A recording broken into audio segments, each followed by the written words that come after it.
Nick Roush here at SEC Media Days. We're the last men standing here with Connor O'Gara. And every year I like to grab Mr. O'Gara from Saturday Down South on the last day to kind of debrief. And Thursday, people get out of here. Like 10% of the people are here that were here yesterday. What is the media going to do next year when Texas and Oklahoma make this thing feel even longer? Are they going to be able to survive a full Thursday of SEC Media Days? I'll say it in Spanish for you, no. That's just not going to happen. Look, we're going to have it structured to where it's 4-4, 4-4, and Thursday you're not going to be able to leave early. You're going to have to get a late flight. I get a late flight every single time, and I'm always grinding. I'm doing my all-SEC ballot at the very last minute, even though I've already done it. Yeah, right. I'm very late. Yep, always. But I'm a late flight guy. I'm not getting in until after midnight. I still got 2 columns to crank out. I spent the entire morning with Shane Beamer. Thoughts and prayers? Whoa. I mean, for the 2 columns or for the Shane Beamer? Shane Beamer, yeah. Okay, So I'm a Shane Beamer hater. Tell me why I'm in the wrong for being a Shane Beamer hater. I think everybody is entitled to like who they want to like, and I think he'd be the first to say, like, he doesn't try and please everybody, and I think his overall vibe is, like, he's not PJ Fleck. He's one of those guys that, in my opinion, like, the more you get to know him, you actually see, like, he's really genuine. You appreciate his background, and everybody's, like, going to be like, oh, well, his dad was Frank Beamer. Of course he got this opportunity, that opportunity. It's like, that dude had to grind, and his coach experience is second to none. The question about him getting a head coaching job at the Power 5 level without being a coordinator, that's a great question that he loves, and people should ask that all the time. Don't ask that question. But I'm a believer that Shane and what he's done at South Carolina, given how bad that place was when Will Muschamp was there, is really impressive. They've won some close games they probably shouldn't because, I mean, a Beamer ball, for the lack of a better term. But my only thing, it's less about what he does as a coach. I just think he's too online. Like the whole, like, I don't know, did you do your research, Gene? It's like, yeah, Dow Lawkins, his stuff stunk. Like, it's fair criticism. And my big thing is my big take is that this is, the Dow Lawkins hire was Mark Stoops' Liam Cohen hire. Where, like, it might define his tenure, his length as a head coach. Do you think that's a fair assessment? I think that's an interesting way to look at it, considering I am Liam Cohen, and I am currently on the staff at Kentucky. Yeah. It's fascinating. I think the hire was made because of Spencer Rattler and the similarities that he has, in my opinion, to Jay Cutler. Mm-hmm. And Jay Cutler loves Dow Lawkins. Connor Shaw loves Dow Lawkins. Alshon Jeffrey loves Dow Lawkins. Mm-hmm. These guys who have been around him and understand, like, it's not as simple as, oh, like, he wasn't a play caller at Arkansas. Like, that's not what he was asked to do. This guy understands quarterbacks. Marcus Satterfield did not understand quarterbacks at all. He and Spencer Rattler, that relationship, at least on the field, I can't speak to their off the field relationship, but on the field, it did not work. It did not work until it was too late. And so he made a hire, I think, in part based on personality and based on what other people have said about Connor, like, coming from Connor Shaw and Jay Cutler, who has, like, had his best year with Dow Lawkins as his quarterbacks coach with the Bears in 2015. That's too much Beamer talk for me.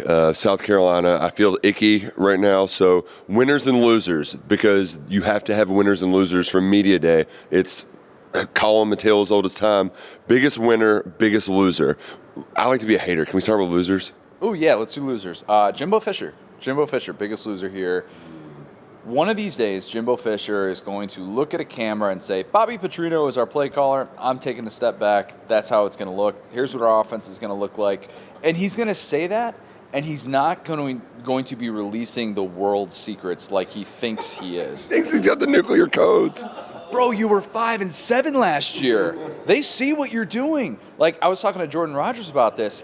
They used to have, like, there were times last year where, based on the offensive line and where they were lined up, like, with their splits, that they could tell if it was a run or a pass play. And Jordan's like, if I'm seeing this, the other coordinators have been seeing this for weeks. I mean, that's high school stuff. Yes, and that's the problem. And so, like, yeah, Jimbo was in my opinion the loser, continuing to just trip over his own shoelaces related to play calling and all that stuff. And the other thing about it too is, like, people are smart enough to see through his crap, and I bet that really frustrates the fan base. Whereas like Eli Drinkowitz, very different approach. He read the room and he knew like I've got to be. Same thing with a lot of other, because that's a big talking point. Play calling relinquishment. Jimbo obviously flubbed, but who was the biggest winner? Is Nick Saban back? Is he a winner, or is it Sam Pittman and just being Sam? Yeah. Ham's beer is not the winner of this week. No. Ham's beer had a tough week. I mean, like almost as bad as Bud Light's had it as of late. I mean, yeah, like it has just not been bad day to be a cold beverage. I think that the winner, in my opinion, the person that I came away from after listening to him speak in the main media area, and I came away being like, you know what, I think he actually crushed that, was Hugh Freeze. Hugh Freeze actually seems self-aware. How many times have we said that?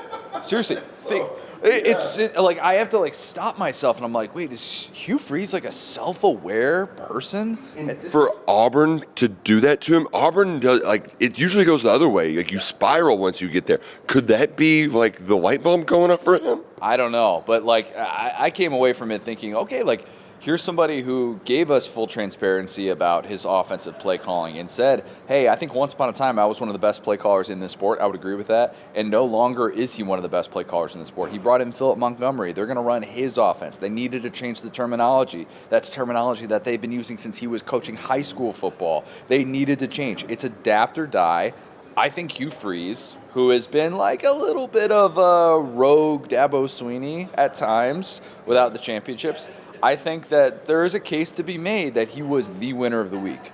He even admitted too, like, my tenure might come down to our next 2 recruiting classes, which is like that, yeah, you're right. Like, that's something we would say, not a coach. Yes. It's so bizarre. To hear it wrapped around the, like, core values and stuff, I have to, like, sift through it to get there, but that's a great point. You know who else is a winner this week? Our friends at Kroger. Kroger's the best. We couldn't be at SEC Media Days without a voice, without Kroger. Go Krogering and check out Connor O'Gara. He's Liam Cohen's twin brother. He's at Saturday Down South. He's not actually, but like, look at this guy.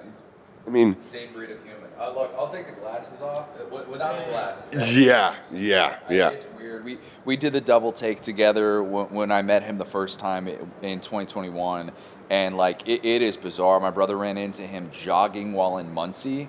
Like he was at his niece, I think it was his niece's graduation at Ball State. My brother was jogging with his wife, training for a half marathon, and they're like, "Is that Liam Cohen right there?" Mind you, they both live in Lexington, and they met in Muncie, and they talked for like 10 minutes, and they just like hit it off, and it was a great conversation. Liam sends me a text. He's like, "You'll never guess who I just ran into." He's like, "I'm like, I bet I know who you just ran into. You ran into my brother," and then my brother told me all about it. It was one of those weird things. I'm like, maybe we are like separated in some Irish lineage once upon a time. It's truly trippy, but I'm happy for Liam. I'm glad he's back. 8 wins, 9 wins, 10 wins for Kentucky? Eh? Oh, yeah. Just lie to the fans. I mean, undefeated season, of go. course. Yeah. No, I like the 5-game stretch to finish the year It's tough. It's brutal. Like if they go 2-3 in that stretch, a stretch that includes home games against Tennessee and Alabama, and then 3 games against teams that won at least 8 games last year in Mississippi State, South Carolina, Louisville. If you go 2-3 in that stretch, I think like there's a case to be made. You're feeling all right.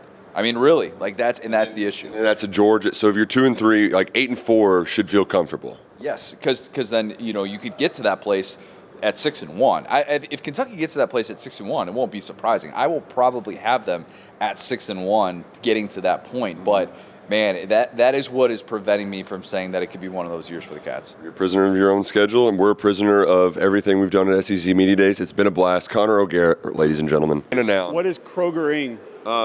You go Krogering. You can always count on us. It's the jingle. Like yeah. No, you're good. And I like talking to you about Kentucky football, and especially big picture stuff, offensive line stuff, nitty gritty stuff. But we've heard a lot. I want to ask a different question. Bama or Georgia, which team can Kentucky knock off? If they're going to get the big upset, which team is more susceptible to an upset by Kentucky?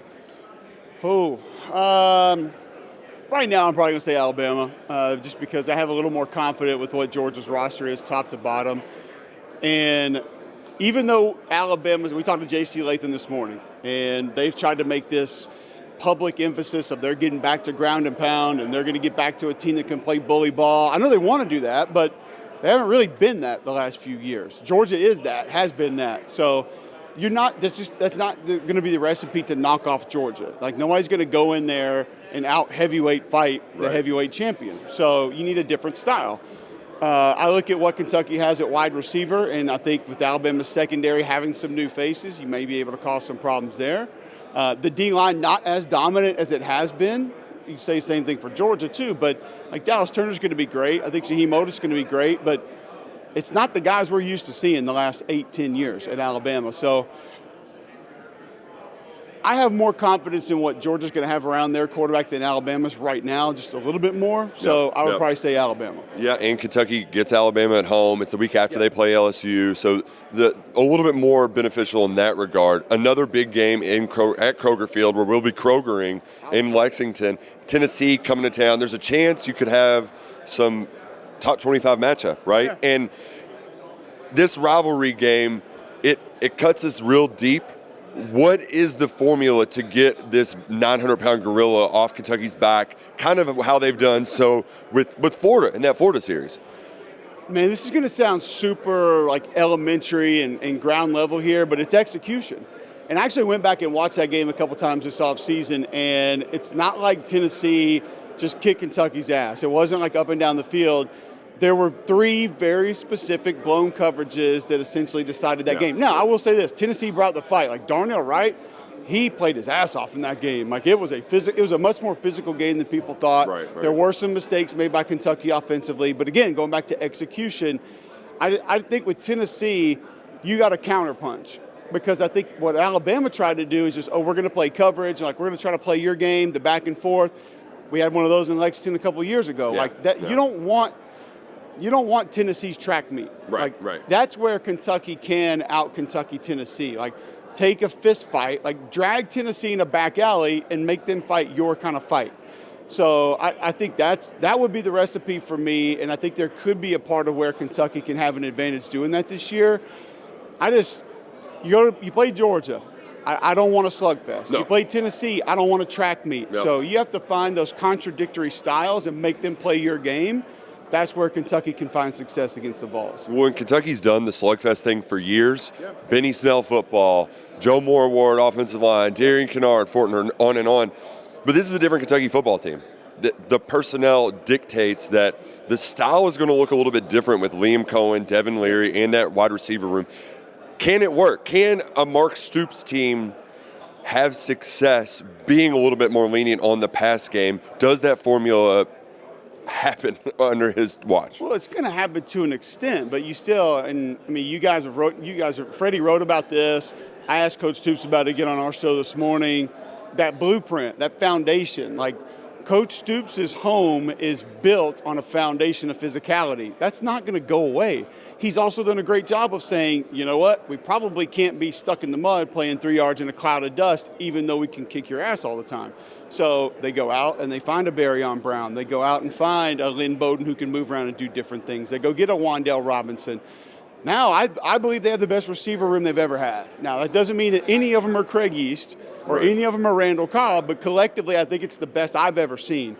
So you utilize that to help open up that run game that struggled last year. You play 3-4 wide receivers, what do you got to do? You got to cover them. Well, they're not in the tackle box. You should have more success on the ground. It's easier for your offensive line to find success. And Liam Cohen does a masterful job of moving his pieces around. He's great at finding a matchup, being able to get guys aligned in different places, changing the picture, something we talk about A&M doesn't do or hadn't been doing that they need to start doing. So it might present itself as a little bit different, but even Liam Cohen, he wants to run the football. He knows everything else that opens up. And I think Devin Leary is a really nice fit. He doesn't have Levis's mobility, but I've seen him run bootlegs. I've seen him on the move complete passes. It's all complementary with how it could all fit together. The offensive line's just got to hold up. Yep. They don't have to be A++++. Just don't be a liability, because Devin Leary has been dinged up. If he's not healthy, it doesn't matter. And Ray Davis can be great. So I think you'll see a complementary style. Defensively, it's not going to change. I mean, they're still going to be a team that's pretty rugged inside. But I do think it can all work together, but that offensive line it's got to improve. One final question, we get out of here. A year ago, this is where the seeds were playing the Shane Beamer versus Mark Stoops beef. Are there two coaches that dislike each other more than those two right now in the SEC? Yeah, but I'm not going to tell you who they are. It ain't either one of those two. But trust me, there is. You mean the all shucks out there at the podium? That's just they're putting on faces? Yep. Wow, I'm shocked. But that's why Cole Cubelic is the best of the best, and you're the best for watching right here on the KSR YouTube channel.